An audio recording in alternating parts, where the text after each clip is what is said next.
नमस्कार मित्रों, स्वागत है आप सभी को हमारे YouTube चैनल माइथोलॉजी स्टोरी पर। मित्रों, आज हम बताएंगे कि स्त्री को जोश कब आता है। मित्रों, शारीरिक संबंध बनाने के लिए स्त्री और पुरुष दोनों को उत्तेजित अवस्था में होना चाहिए, तभी इस क्रिया अंजाम देने में मजा आता है। अगर पुरुष उत्तेजित अवस्था में है और स्त्री में कोई उत्तेजित भावना नहीं है, तो शारीरिक संबंध बनाने से चरम सुख की प्राप्ति नहीं मिलती है। पुरुषों के मुकाबले स्त्री को जोश आने में ज्यादा समय लगता है। पुरुष बहुत जल्दी उत्तेजित होकर शारीरिक संबंध बनाने के लिए तैयार हो जाते हैं, जबकि स्त्री को गर्म होने में थोड़ा समय लगता है।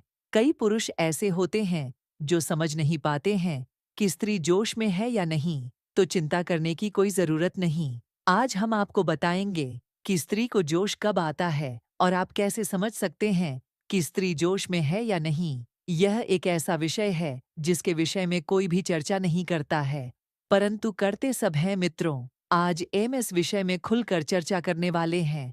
तो मित्रों, आप सभी लोग वीडियो को लाइक कर दीजिए और मित्रों, हमारे YouTube चैनल को भी सब्सक्राइब कर लीजिए और कमेंट बॉक्स में जिसको यह वीडियो पसंद आए, वह स्त्री या पुरुष, अपना अपना नाम जरूर लिख दीजिए। तो चलिए मित्रों, आप सभी का ज्यादा समय नष्ट न करते हुए आगे जानते हैं। मित्रों, सभी शादीशुदा स्त्री और पुरुष के लिए यह जानना बहुत आवश्यक है, तभी अपनी पार्टनर के साथ शारीरिक संबंध का मजा ले सकते हैं। मित्रों, स्त्री के निजी अंगों को सहलाने से जोश आता है।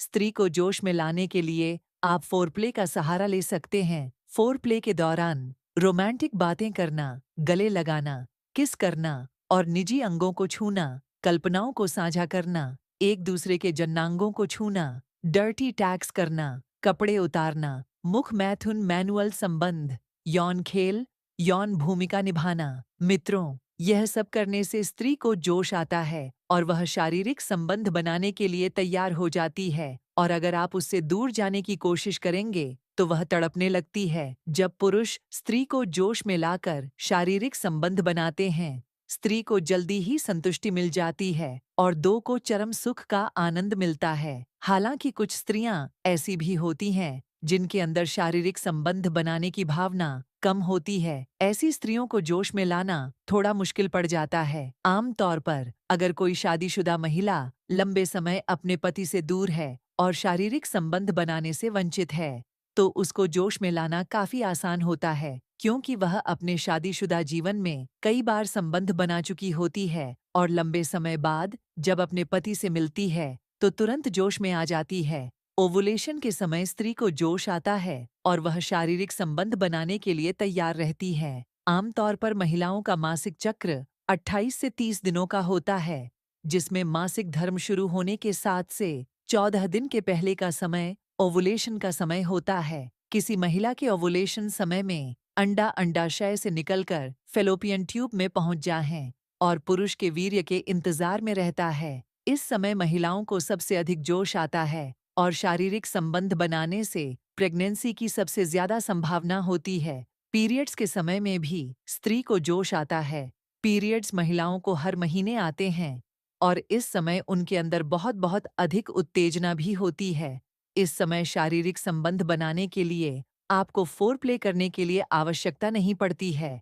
ओव्यूलेशन की प्रक्रिया में अंडाशय से एक या एक से ज्यादा अंडे निकलते हैं। ये अंडे फैलोपियन ट्यूब के जरिए गर्भाशय की ओर जाते हैं। अगर इन अंडों के साथ पुरुष का शुक्राणु मिल जाए तो गर्भधारण हो जाता है। मित्रों, स्त्री के कई ऐसे संवेदनशील अंग होते हैं जिसे छूने और सहलाने मात्र से ही उनके अंदर जोश आ जाता है और वह शारीरिक संबंध बनाने के लिए जल्दी तैयार हो जाती है। तो चलिए जानते हैं कि स्त्री को जोश में लाने के लिए कौन कौन से उपाय कर सकते हैं। एक, गर्दन का हिस्सा। स्त्री की गर्दन बहुत संवेदनशील होती है। अगर कोई पुरुष स्त्री के गर्दन पर किस करता है तो वह जोश में आने लग सकती है। इसलिए अगर आप स्त्री को जोश में लाना चाहते हैं तो उसके गर्दन पर कुछ समय तक किस करें। धीरे धीरे इसका असर उसके शरीर पर भी पड़ने लग जाता है। और उसे काफी अधिक जोश आता है। आप इस बात को समझकर उसके साथ शारीरिक संबंध बना सकते हैं। नाभि का हिस्सा स्त्री को जोश में लाने के लिए। नाभि का हिस्सा बहुत संवेदनशील होता है। जब कोई पुरुष महिला के नाभि में किस करता है और हाथ सहलाता है तो महिला उत्तेजित होने लगती है। यह एक बहुत अच्छा विकल्प हो सकता है स्त्री को जोश में लाने के लिए। वैसे आपको इसके बारे में अधिक बताने की शायद जरूरत नहीं है। आप पहले से ही जानते होंगे कि नाभि पर किस करने से महिला को काफी अधिक जोश आता है और वह आपके साथ शारीरिक संबंध बनाने के लिए तुरंत ही तैयार हो जाएगी। गुब्बारे पकड़ना। महिला की बॉडी कुछ इस प्रकार होती है कि उसके कुछ अंगों को छूने से तुरंत जोश आ जाता है। उन्हीं अंगों में से महिला के गुब्बारे होते हैं। स्त्री के गुब्बारे पुरुष को खूब पसंद आते हैं। जब कोई पुरुष महिला के गुब्बारे दबाता और किस करता है तो वह तुरंत जोश में आ जाती है। अगर आप किसी स्त्री के साथ शारीरिक संबंध बनाना चाहते हैं तो उसे जोश में लाने के लिए उसके दोनों गुब्बारों के साथ खूब खेले।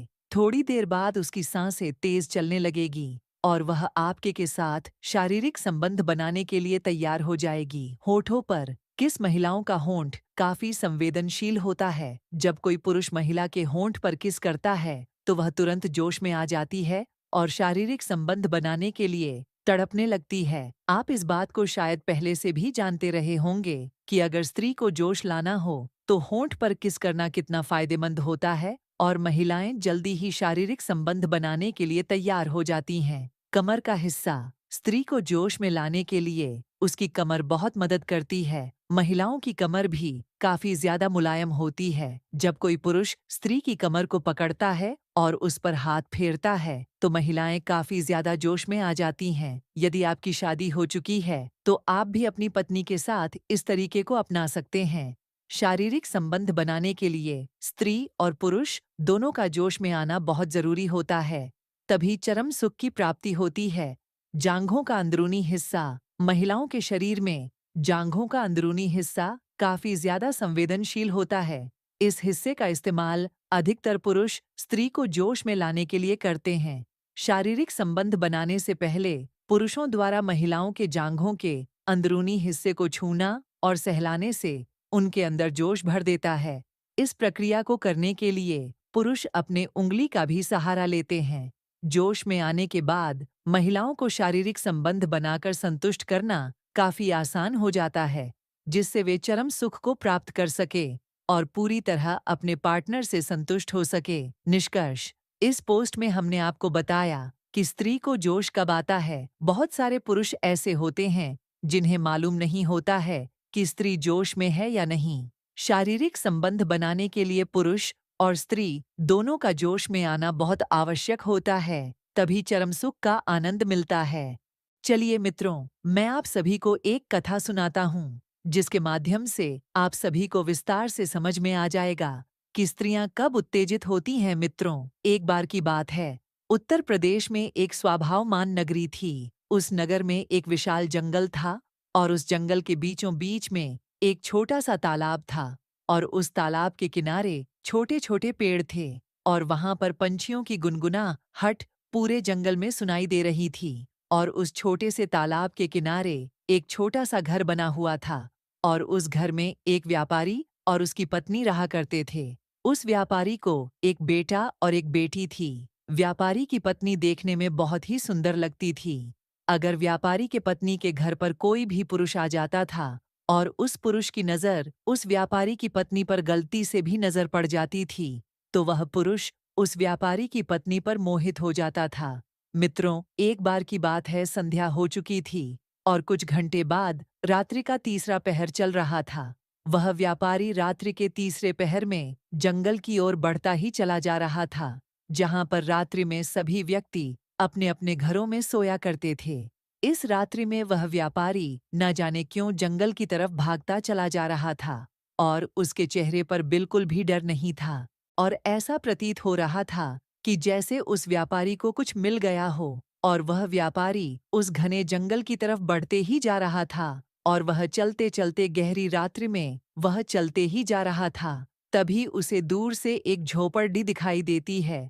वह व्यापारी उस झोपड़ी के पास पहुंचता है तो उस झोपड़ी के बाहर उसे एक बहुत ही सुंदर स्त्री दिखाई देती है। उस स्त्री को देखकर उस व्यापारी के चेहरे पर एक हल्की सी मुस्कान उतर आती है और वह स्त्री व्यापारी को देखती है और उसके चेहरे पर भी एक हल्की सी मुस्कान आती है। तभी वह स्त्री कहती है, हे स्वामी, आज तुमने इतनी देर क्यों कर दिया? आने में मैं तुम्हारा काफी देर से इंतजार कर रही थी और मुझे इंतजार करते करते 2 घंटे बीत गए हैं।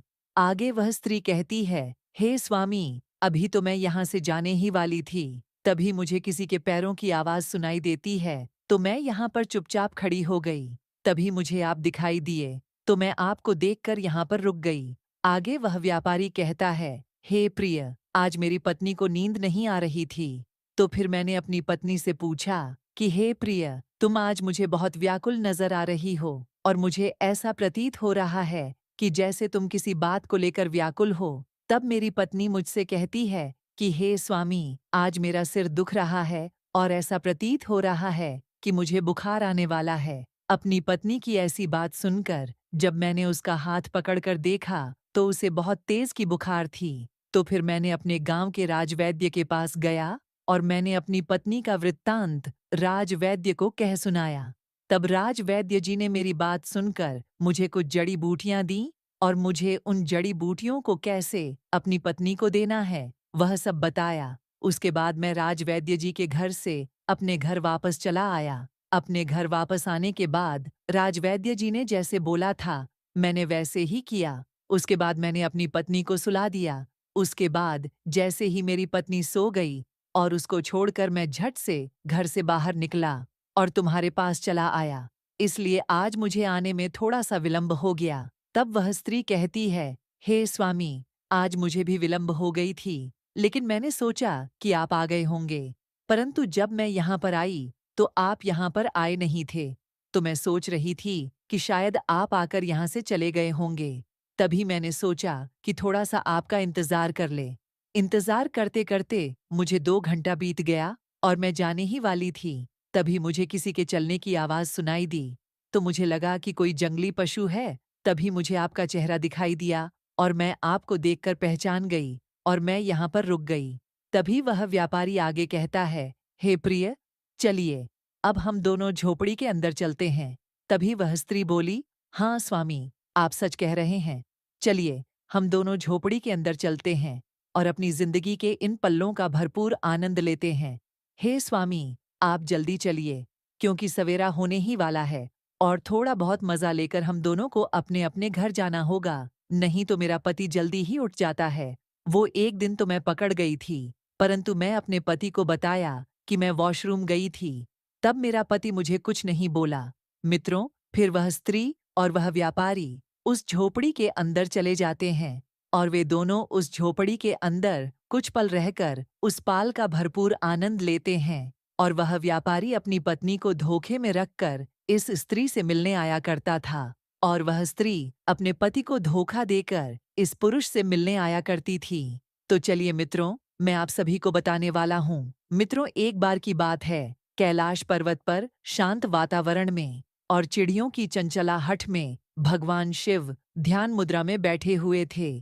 तभी गरुड़ देव अंतरिक्ष मार्ग से होते हुए नारायण नारायण का जाप करते हुए कैलाश पर्वत पर पधार हैं और कैलाश पर्वत पर पधारने के बाद भगवान शिव को प्रणाम करते हैं और प्रणाम करने के बाद भगवान शिव से कहते हैं, हे प्रभु, आज जब मैं पृथ्वी लोक पर भ्रमण कर रहा था, तो मैंने देखा कि एक स्त्री अपने पति को रात में अपने बिस्तर पर सुलाकर वह रात में जंगल की ओर जाकर एक कुटिया के पास खड़ी होकर किसी पुरुष का इंतजार कर रही थी और उधर वह पुरुष अपनी पत्नी को धोखे से पत्नी को छोड़कर और उसके 2 बच्चे थे, उनको भी छोड़कर वहां से घनी रात में जंगल में होते हुए आया और उस झोपड़ी में उस स्त्री से मिला और उस स्त्री को शारीरिक संबंध बनाने के लिए उत्तेजित किया और फिर दोनों उत्तेजित होने के बाद दोनों आपस में शारीरिक संबंध बनाते हैं और फिर दोनों चरण सुख को प्राप्त करते हैं और चरम सुख को प्राप्त करने के बाद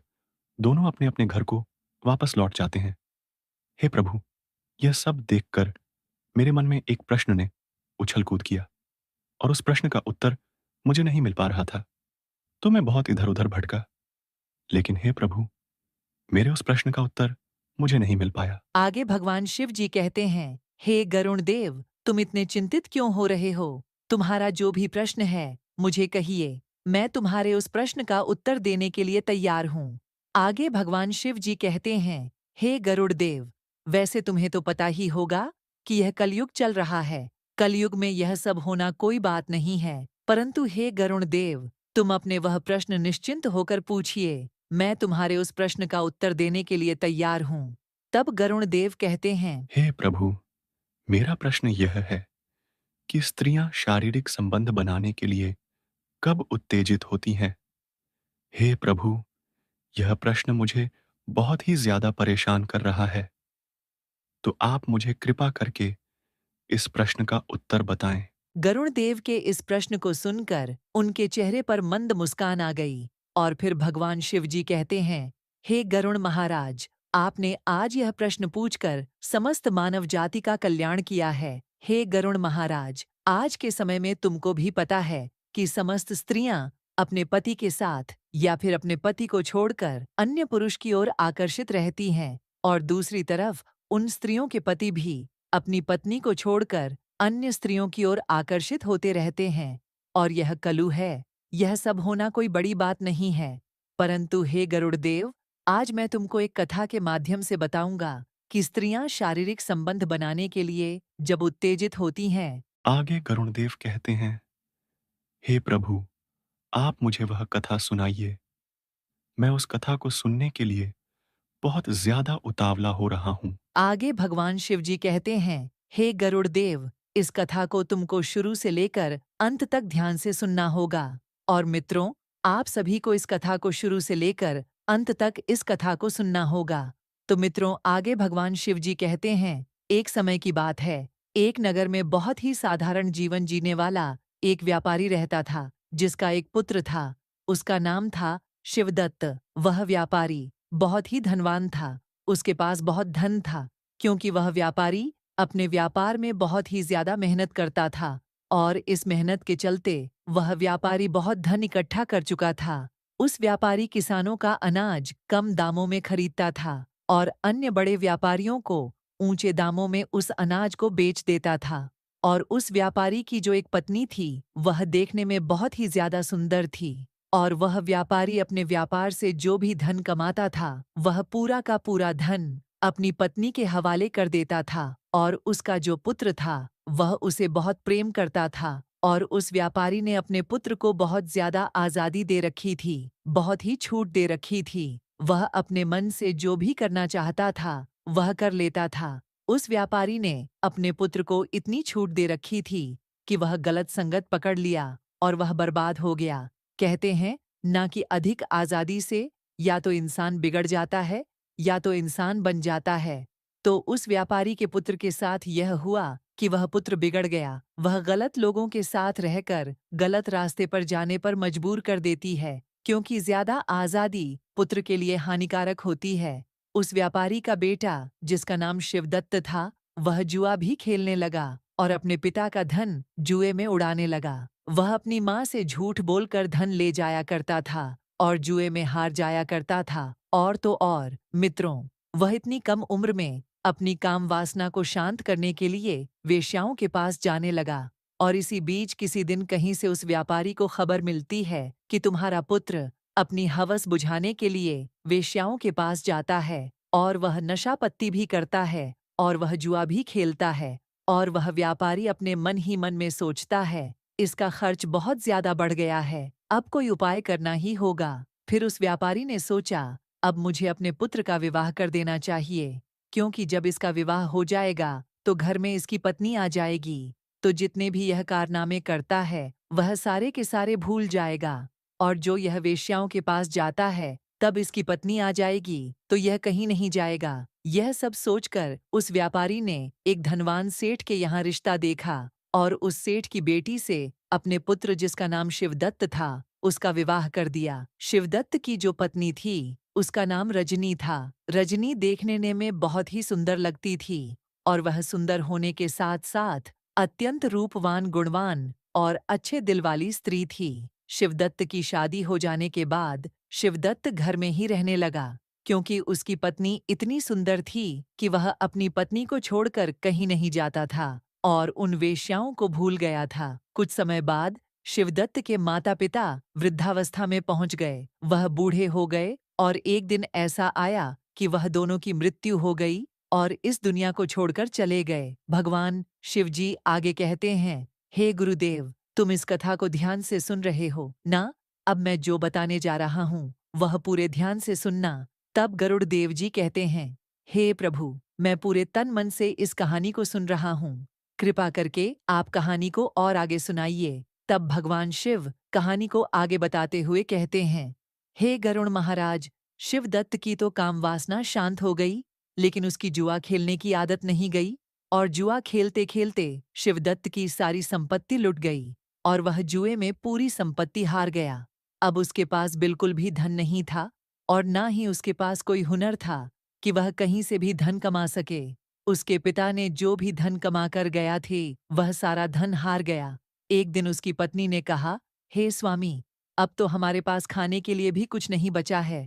हे स्वामी, तुम यहाँ के राजा के पास चले जाओ और वहाँ कोई नौकरी ढूंढ लो ताकि हम दोनों का गुजारा चल सके। भगवान शिव जी आगे कहते हैं, हे गरुड़ देव, समझने वाली बात है। अगर कोई व्यक्ति राजा के पास नौकरी मांगने के लिए जाता है तो राजा पहले उससे पूछता है कि तुम क्या कर सकते हो। अगर तुम्हारे पास कोई अच्छा हुनर है तो तुम्हें नौकरी भी दे दी जाएगी या किसी का कार्य पर रख ले, और अगर उसके पास कोई हुनर नहीं है तो उसे बेकार आदमी समझकर उसको वहां से निकाल दिया जाएगा। हे गरुड़ देव, मनुष्य का ज्ञान ही उसकी पहचान होती है और शिवदत्त के पास इसमें से कुछ भी नहीं था। न उसके अंदर कोई गुण था, न कोई ज्ञान था, न उसके पास कुछ भी धन था और न उसके पास कोई हुनर था। इसलिए वह अपने जीवन के एक ऐसे मोड़ पर पहुंच गया था जहां पर मनुष्य को केवल पछतावा ही होता था। और शिवदत्त को एक पुत्र और एक पुत्री थी। उनका विवाह करना था। पैसों की बहुत ही जरूरत थी और शिवदत्त के पास एक फूटी कौड़ी तक भी नहीं थी और उसको अपना घर चलाना तक भी मुश्किल हो रहा था। शिवदत्त दाने दाने के लिए मोहताज हो रहा था। शिवदत्त अपने शरीर की शक्ति पूरी तरह से बर्बाद कर चुका था। एक दिन शिवदत्त काम वासना के भाव से अपनी पत्नी के पास गया।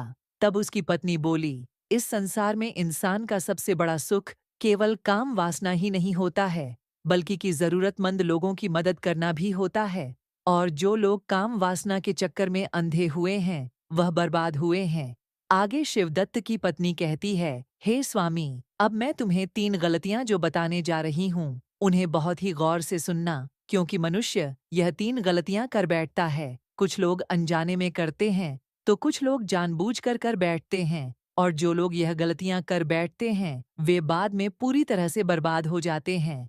सबसे पहली गलती यह है, जो अपने जीवन के शुरुआती दिनों में अच्छी शिक्षा और हुनर नहीं सीखते हैं तो अपने जीवन और करियर में कई तरह की दिक्कतों का सामना करते हैं।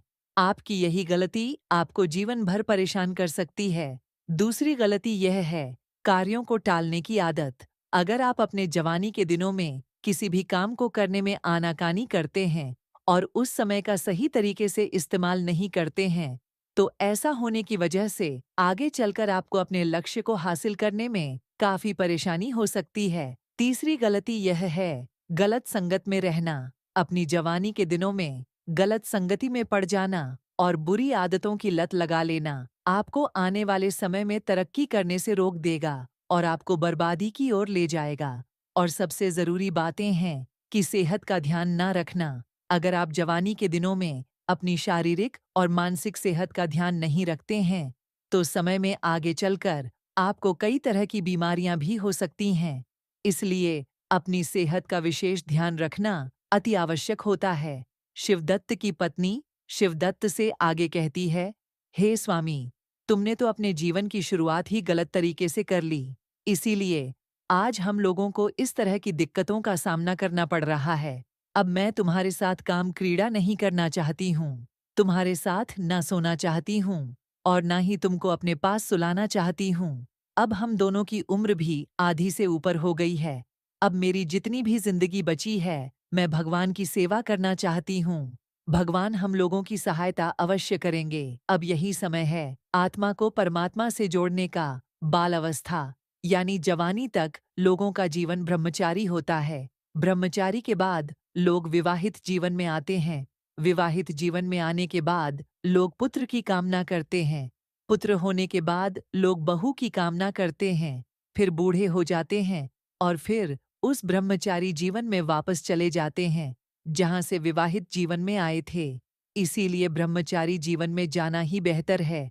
जिस तरह युवावस्था को बर्बाद किया है, उसी तरह वृद्धावस्था नहीं करना चाहिए। पूजा पाठ भजन कीर्तन आदि करना चाहिए और मैं अपने आप को बर्बाद नहीं होने देना चाहती हूँ। अब तो तुम समझ ही गए होंगे कि मैं तुम्हारे साथ काम क्रीड़ा क्यों नहीं करना चाहती हूँ और तुम्हारे साथ क्यों नहीं सोना चाहती हूँ। अब हम लोगों का केवल एक ही लक्ष्य है, अपने बच्चों का विवाह कर देना। तुम काम कड़ा को भूलकर मेहनत पर ध्यान दो। एक दिन भगवान हम लोगों की जरूर सुनेंगे। आगे भगवान शिव जी कहते हैं कि हे गरुण महाराज, उस शिवदत्त की पत्नी ने सही कहा था। जो लोग मुझसे सच्चे मन से जुड़ जाते हैं, उन्हें कभी कोई चीज की तकलीफ हो ही नहीं सकती। फिर क्या होता है, उस शिवदत्त की पत्नी रजनी को एक बूढ़ी औरत मिल जाती है और वह बूढ़ी औरत जो थी, अपना सारा धन संपत्ति शिवदत्त की पत्नी को दे देती है और उसी के घर में रहने लगती है और कहती है कि मेरे पास कोई पुत्र नहीं है,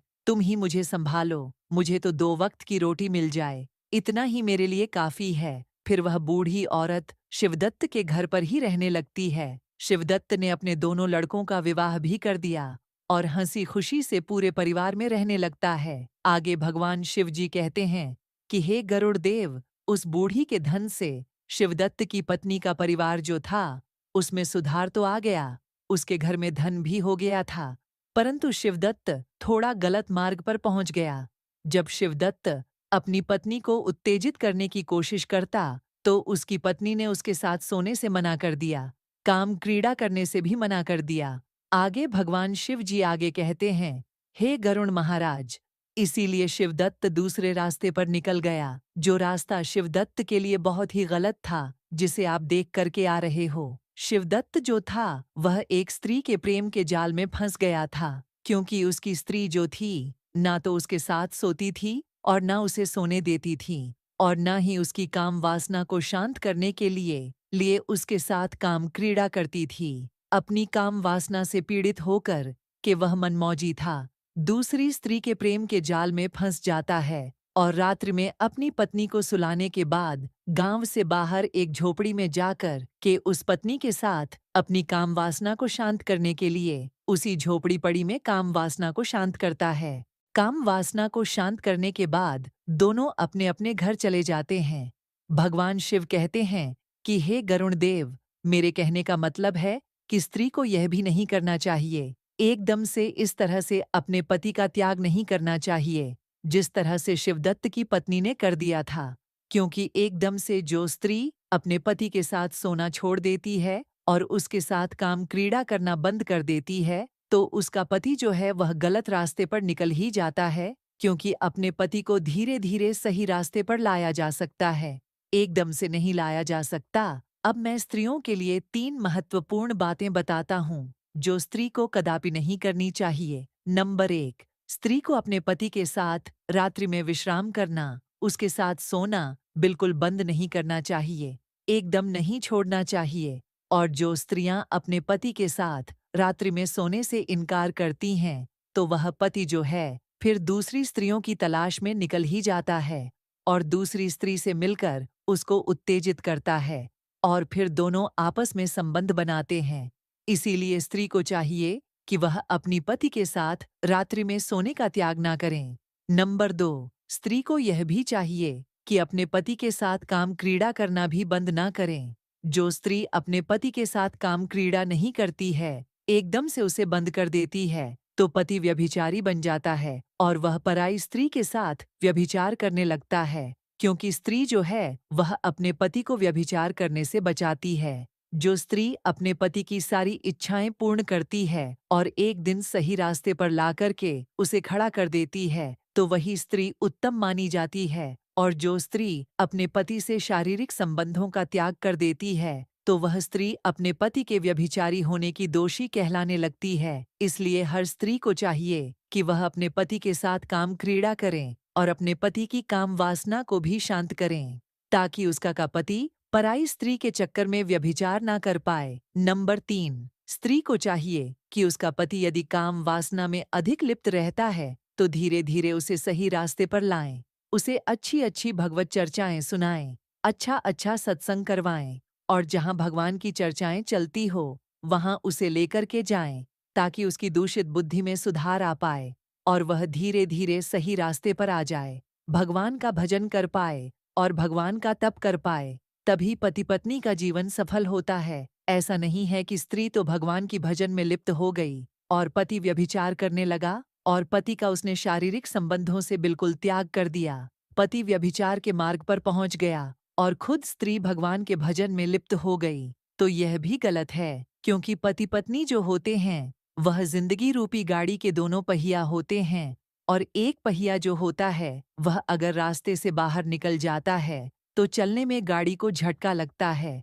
इसलिए स्त्री को चाहिए कि हर तरह से अपने पति की इच्छाएं पूर्ण करते हुए उसे सही रास्ते पर लाकर के खड़ा कर देना। ऐसा जो स्त्रियां करती हैं वह स्त्रियां इस समाज में सर्वश्रेष्ठ कहलाती हैं और अपने पति को गलत रास्ते पर जाने से रोक लेती हैं और व्यभिचार करने से भी बचा लेती है, ताकि अपने साथ साथ अपने पति का भी कल्याण करवा देती है। आगे भगवान शिव जी कहते हैं कि हे गरुण महाराज, अब तो तुम जान ही गए होंगे कि जिस पुरुष को आप देख करके आ रहे हो उस झोपड़ी में स्त्री के साथ जो काम क्रीड़ा में लिप्त था वह शिवदत्त ही था, जो उस स्त्री को उत्तेजित करके उसके साथ शारीरिक संबंधों से बिल्कुल अपना मुंह मोड़ लिया था। ना तो उसके साथ सोती थी और ना उसके साथ काम क्रीड़ा करती थी। अपनी काम वासना को शांत करने के लिए शिवदत्त पराई स्त्री को अपने प्रेम जाल में फंसाता और उनको उत्तेजित करके उनके साथ शारीरिक संभोग करता, जिसे आप देख करके आ रहे हो। गरुड़ महाराज अपने प्रश्नों का उत्तर जानकर बहुत प्रसन्न हो जाते हैं और नारायण नारायण का जाप करते हुए वहां से प्रस्थान कर जाते हैं। तो मित्रों, आप सभी को यह कथा कैसे लिए कमेंट बॉक्स में कमेंट करके जरूर बताएं। और मित्रों, अगर तुम लोगों को यह कथा पसंद आए तो वीडियो को लाइक कर देना और साथ में ही हमारे इस माइथोलॉजी स्टोरी यूट्यूब चैनल को सब्सक्राइब नहीं किया है तो कर लीजिए और कमेंट बॉक्स में जय मां लक्ष्मी जरूर कमेंट कर। तो मित्रों, आप सभी को वीडियो को यहाँ तक देखने के लिए दिल से धन्यवाद। मिलते हैं किसी और पौराण कथा के साथ, तब तक के लिए बाय बाय।